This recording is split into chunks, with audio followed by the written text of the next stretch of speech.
First, let's start with this case. Last week, I was on a flight from Dallas to Paris, a 9-hour overnight flight where I'd be losing 7 hours of time. My plan was to sleep as much as possible on the plane. Shortly after takeoff, I reclined my seat to get comfortable and start snoozing.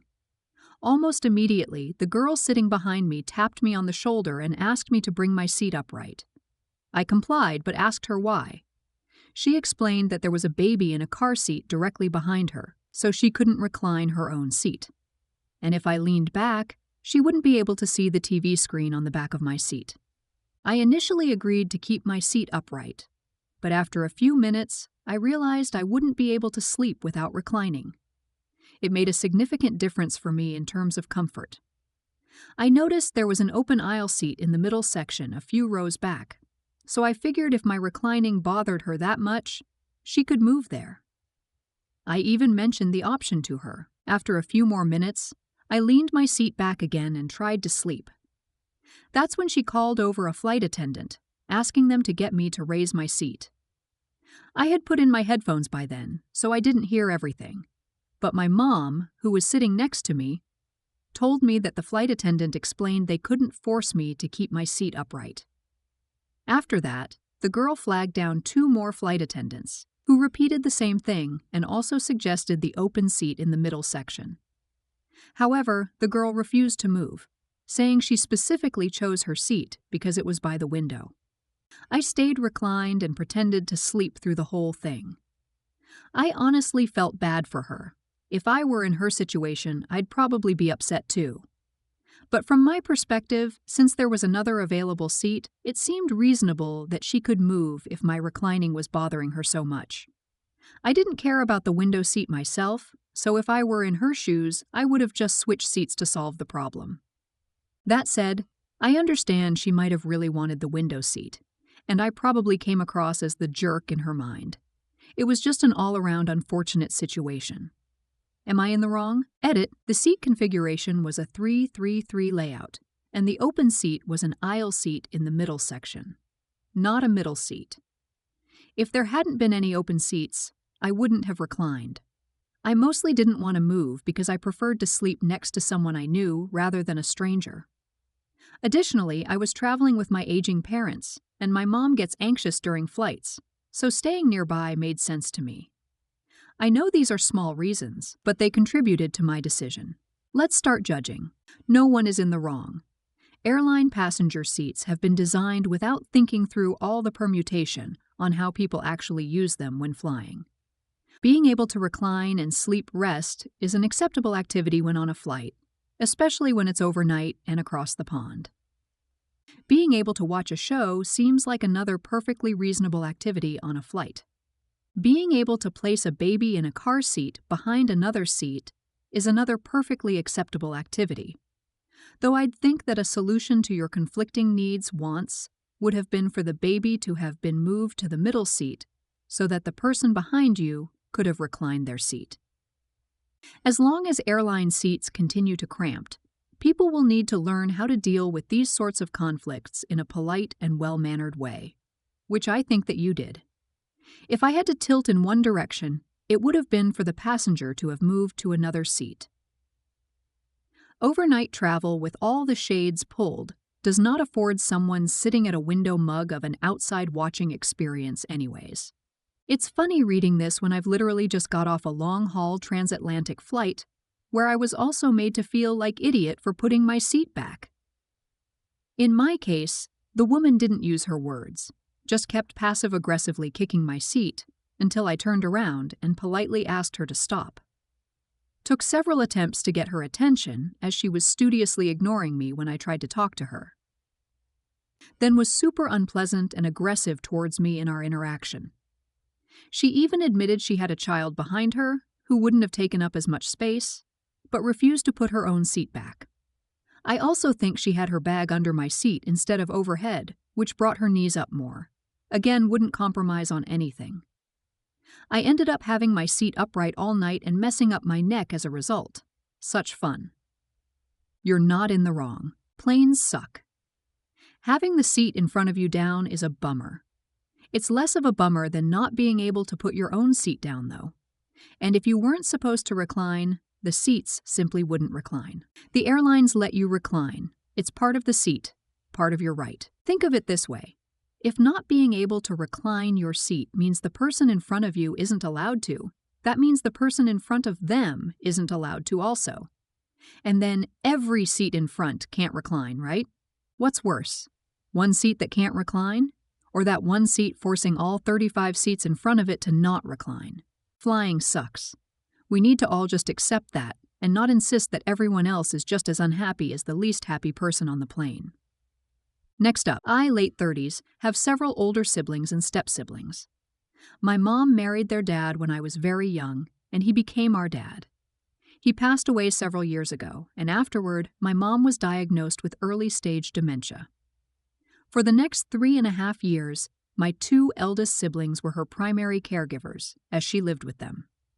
I and another sibling, who live out of state, helped as much as we could, both physically when we visited and monetarily. When it became too difficult for my siblings to care for her at home, we made the difficult decision to move her into a memory care facility, where she stayed until she passed away.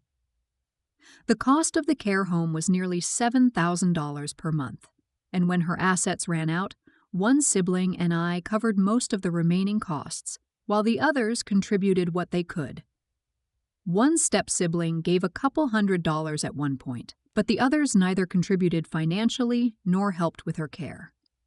They visited her once or twice near the end of her life, and occasionally when she still lived at my siblings' homes, but they were otherwise uninvolved.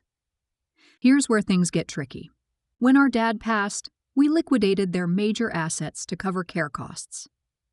His possessions were divided, and many of the high-value tools and other items went to his biological children, which we were all fine with at the time. We also knew my mom had taken out a term life insurance policy in the early 2000s. We thought it was for around $40,000 or $50,000. At that time, she had designated our dad as a 40% beneficiary, and her children as 12% each. When the policy term was up, we renewed it but didn't pay much attention to the details. After her passing, we discovered that the policy was for a significantly larger amount than we had expected. Since our dad had passed, his 40% share was redistributed equally among the remaining beneficiaries, her biological children. We planned to use the money to reimburse everyone who had contributed toward her care and funeral costs, and then divide the remainder among us. We also considered giving a smaller share to each step-sibling, but now we're worried that doing so could cause discord if they find out they didn't get as much as we did. Most of my siblings think it would be better to keep the entire payout between us, the original beneficiaries, and not give anything to the step-siblings. I've been pushing for an equal split because I believe that's what our dad would have wanted.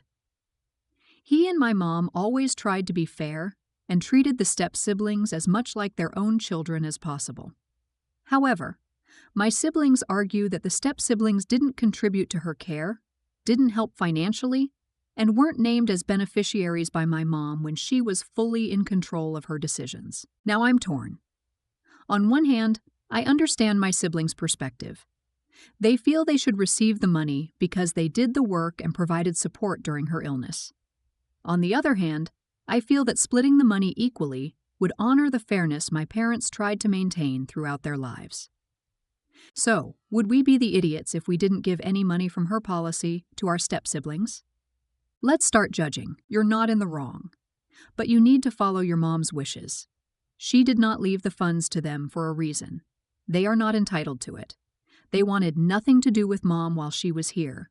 They are not entitled and do not deserve to benefit from your loss, her passing. It is okay not to share this money. It is okay to do what your mom wanted and follow her wishes. She made you all the beneficiaries while she was of sound mind years ago. She knew who your steps were as people even back then. Follow your mother's wishes. You trusted her in life, so follow her requests in death. I am very sorry for your loss. I lost my mom years ago, and it still hurts every day. I know that your mom may have wanted it one way, but dude, have you ever cared for a dementia patient? Her carers earned the right to be considered for a little more. It's an incredibly difficult job. You're in the wrong. Before the money is divided, Anyone who cared for your mother should be reimbursed for their time and funds contributed. Your siblings who contributed years of caregiving need to be paid for that.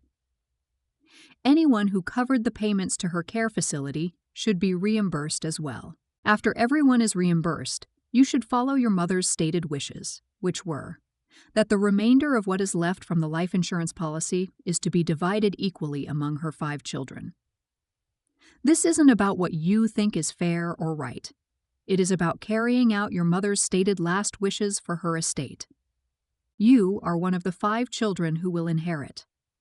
If you wish to take your 20% of the remainder of the life insurance policy and divide your portion only equally among you and your step-siblings, that is entirely up to you, as it would be your money at that point.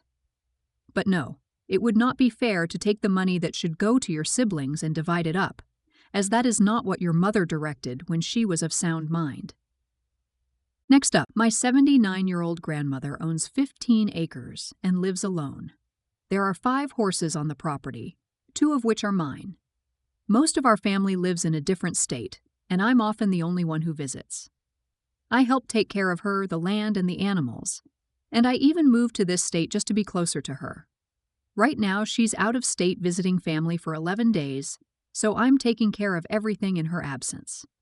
Many of my family members own guns, and they like to come to the property to shoot. The property, however, isn't designed for shooting. It's meant for livestock. There's a single large pasture in the back and a smaller paddock near the house with a horse shed where I feed the horses. For the past few years, my family has come to the property to shoot and then left without cleaning up. I'm constantly finding shells, casings, and even live rounds scattered around. One time, I filled an entire 5-gallon bucket with what they left behind. Last year, they shot up a tree in the paddock, and it collapsed near the horses. The horses crashed through the fence in a panic.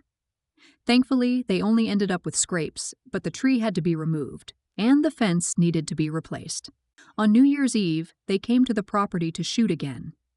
Since my grandmother is away, I'm taking care of the horses full-time. I had trimmed most of their hooves the day before and needed to finish trimming my quarter-horse yearling's back feet. The shooting makes the horses skittish, so when I arrived, they were already nervous. It's difficult to trim and file hooves on a young, anxious horse, so it took longer than usual. I arrived at 2:10 p.m. and finished at 3:16 p.m., according to the cameras. I left while there was still plenty of daylight and had a great New Year's. The next day, I came back to the property, and it was a complete disaster. The trees were riddled with holes and will probably die. There were shredded pieces of metal cans, wood, and plastic everywhere. I later found out that my brother posted a video on social media of them blowing up tannerite in the paddock. Since I don't have social media, I commented on the video using my spouse's account with permission and called them out, saying they were idiots for leaving such a mess. I'm always the one who has to clean up after them. Apparently, my cousin is furious and is blaming me for the mess, claiming that if I hadn't taken so long with the horses, they would have had more daylight to clean up. I think that's absurd. They had been shooting for a couple of hours before I even arrived. They could have used spotlights or flashlights if they needed more light. I often clean up at night with a flashlight after working with the horses, so I don't see how my trimming time was a valid excuse. Now I'm wondering, was I the idiot for calling them idiots, or for taking so long with the horses? Update: my brother called my husband and said he plans to go out tomorrow to clean up. I'm glad I left the mess for them to deal with. I'll update again if he actually follows through. Second update: my mom is angry. Surprisingly, at both my brother and my grandmother. She chewed out my brother, which is shocking since he's usually the golden child. She's a real estate agent and is now planning to help me find an affordable property with a few acres for my horses. Meanwhile, my uncle is likely going to pressure my grandmother into selling the property and moving in with him. Third and hopefully final update: my brother apologized and came over today to clean everything up. He even bought heat lamps for the chickens and set them up for me. My cousin, however, is still angry and refuses to admit fault. He's now saying that he plans to buy the land himself and kick all the horses off the property. Let's start judging. You're not in the wrong. The biggest idiot is your grandmother for allowing them to do this on her property. How is she okay with this level of damage to her trees, the trauma to the animals, and the mess that her own relatives are leaving behind? If she wasn't okay with it in the first place, then they wouldn't be showing up and doing these things. It was fair of you to call them idiots, because that's exactly how they are behaving. But someone needs to hold Grandma accountable for her part in allowing it. You're not in the wrong, but you need to ban them from your grandma's property if possible, or at least ban the use of guns and explosives. This is ridiculously immature, irresponsible, and selfish of them. They're basically coming around to destroy the property, leave you a mess, kill treats, and frighten your horses, and then doing nothing in return. That isn't okay. I've had guns and horses. It takes a lot of effort both to properly care for the horses before, during, and after gunfire, and also to clean up gun casings. Also, it sounds like they're actually shooting at random without real targets, and that's just ridiculously dangerous. It honestly sounds like a lot of their behavior may actually be illegal depending on where you live, which you could go the route of reporting them if it bothers you enough and you don't mind the backlash. You can even give their social media videos to police as evidence. You're not in the wrong. These relatives coming to your grandmother's property to shoot when it's not set up for that are causing a major problem, sounds like. If it doesn't stop, one or more of the horses will be injured, and then things will really be ugly. It's not the horses' fault that they don't like a lot of loud noise and things going boom all around them. I'm really surprised no one has been injured so far. Their behavior with the guns and explosives is dangerous and probably illegal. You don't say so, but do they drink while they are doing this? Because it doesn't sound like they are using good judgment with their firearms. They've already done damage to several trees and spooked the horses, and left their trash and leave and spent ammo laying around everywhere. Does your grandmother allow this? Are they doing it with her permission, or just showing up and intimidating everyone around? If she thinks this is okay, she's wrong, especially since it's her property they are damaging. If they are drinking while shooting and becoming even more stupid than otherwise, you might consider calling the county sheriff to complain about it. You don't say where this is, but I'm assuming the U.S. because that's the most likely, given our gun laws and gun culture. I really don't think the county will like that they are endangering not just your horses, but maybe other people's livestock as well. Bullets don't stop because they reach a property boundary. And 15 acres is nowhere near large enough unless there's a solid backstop they use to stop the lead from flying everywhere. Of course, the horses are nervous and skittish while this is going on. I'm surprised you got your QH's hooves trimmed and filed at all, TBE. Talk to your grandmother about this and see if you can get her help to get this stopped. Next up, this incident happened 3 months ago, and I now have a court date for the case. For context, I bought my dog for $2,500, so the woman involved might face a 5th-degree felony charge, which could carry a prison term of 6 to 12 months and a fine of up to $2,500. This will be relevant later. It was a beautiful day, and I was out walking my dog in our neighborhood. I live in a really nice area where most of the residents are young adults who are very health conscious. There are several restaurants offering vegan menus, and there's even a vegan bistro that we love.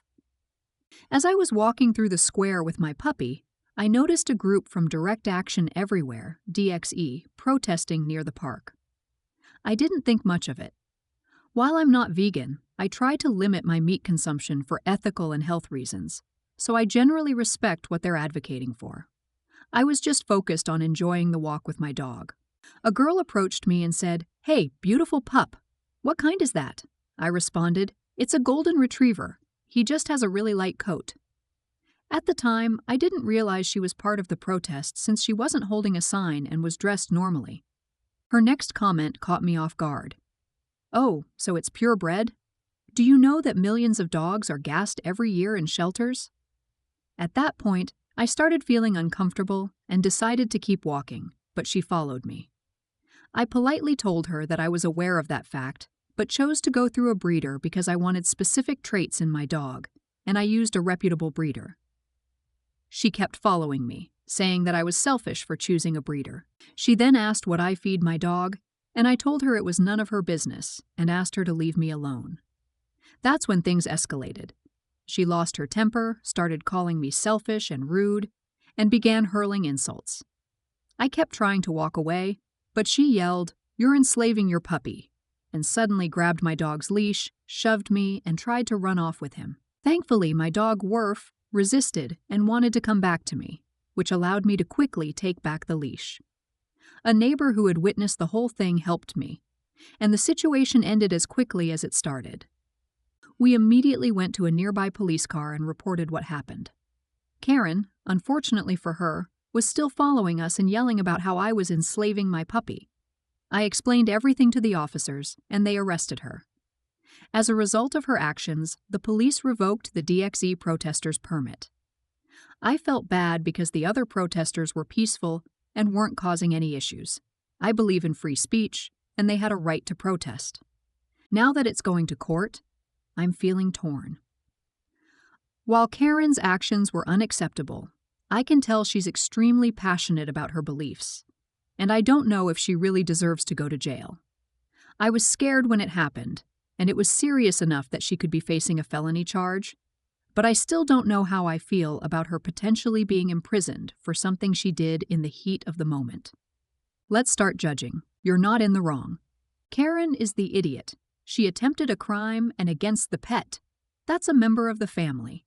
If OP is an idiot in any way, with any twisting of the definition, his only fault is that he isn't angry enough and willing enough to see her punished. And Karen isn't just an idiot to OP. She ruined a whole protest. She helped give a group a bad name. She dishonored them. It's great that OP can appreciate free speech. It's great that OP's thoughts are to the benefit of others. But it's just one more reason to see her punished. You're not in the wrong. She tried to steal your friggin' dog, man. I don't care what cause she was supposedly supporting. That's not okay. Plus, protests are still ultimately supposed to be peaceful. Once that boundary's crossed, of course you should get the police involved. You're not in the wrong. Don't screw with people's pets. Screw that lady.